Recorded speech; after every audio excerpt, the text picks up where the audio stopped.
Hello, good afternoon and welcome. It's the Wednesday the 13th of September and it's just after 1 o'clock. And we'll start with the AUD Japanese yen. This has got a really nice divergent short and we've had this recent correction that has gone on for about 3 weeks and it's coming up now to the 88 mark, which is the historic turning point.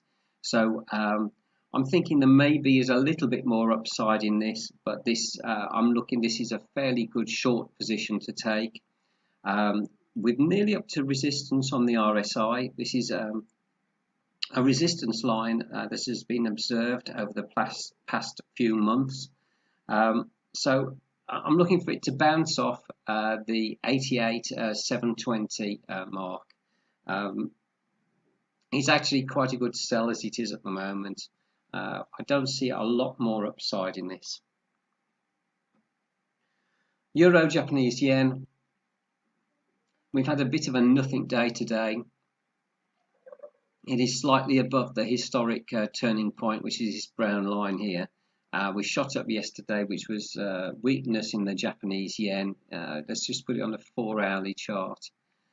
It looks like it's about done and it's going to come back down. On a 4-hourly chart, we've got this movement above and coming down below the 69.1. We've got a divergence short of 8.7 to 1. So that is quite a nice short position there. It is actually a higher high than the recent highs, which was a bit disturbing. So I'd like to see that break down back below. There's plenty of downside on this. This is my target down here, this red line. I feel when the euro breaks, it will really break. So here we have an eye on that. Pound Australian dollar. The divergence on this is long 11.1 to 1. We've had 3 days nice long candles up, and we've had a little bit of a pullback. We had some poor figures for the pound on average earnings, but we had some really good figures for the claimant count change and the unemployment rate. So to my mind, those actually outweigh the average earnings figures. So we'll expect that to continue on its way up. We're above the 50, well above it on the RSI. A little bit of a pullback today, but I'm staying in this and I'm waiting to see. I think it's going to go up. So we'll see what happens anyway. Pound New Zealand dollar. We've got quite a nice move upwards on this. We're above the 69.1 and we have a divergence long of 8.2. Obviously a little bit of trouble today with the poor figure that came out, but as I said, it's only one figure and it wasn't that bad. New Zealand dollar Japanese yen. We've got a short divergence of 9.4, which is somewhat reduced from last week. What I would like to do is see the RSI get up to the 69.1 before it comes back down. Now we've had 2 really nice long up candles and I would like to see this go up a bit further. Maybe, yeah, up a bit further anyway. I got out at this red line down here, so I'd like to re-enter. I'll be keeping an eye on it over the next couple of days, see how far it gets up, and obviously interested in the figures that come out on Friday on the commitment of traders. So keeping an interested eye on this one, but it's actually gone up to the outer Bollinger Band, so just looking for it to short back down.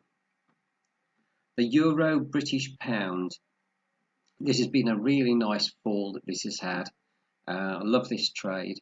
Obviously a little bit of weakness today. I hear everybody shouting, the speculators are saying that it's going to bounce back, but I don't actually see a lot of evidence in that. I'm looking for it actually. It is on a bit of support here, but I'm hoping this is going to break.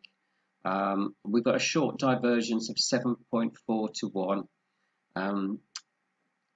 If if I get a bit worried about it, I will come out the trade. But at the moment, I'm still minded that this is going to continue down. AUD CHF. I put a sell on this yesterday. I am just very, very slightly in profit. It's got a divergent short of 9.2 to 1. Now that is fairly strong. We're sort of turning round on the RSI, and I want to see it start pointing down. I've only got a small trade in, but you know, it's up against some fairly heavy resistance at 77780. So that is a historic turning point on a monthly chart, and at the top of the recent candle here, it's not far. I think it's only about 60 pips up. So you know, the risk reward on this, I think, is looking really good. The Canadian dollar, Japanese yen. I took this yesterday. We're still about where I came out. You know, I can't think of any reason at the moment to get back into it. We have been up on the outer Bollinger Band for about 5 days. I think it might just pop back down again. Anyway, I'm out. But anyway, that's part 2 of the member center video. I think I fixed the volume. The microphone went on me this morning. I've had to go and get another one. So anyway, thank you very much for watching, and I'll be doing the part 1 at about tea time. Thank you. Bye now.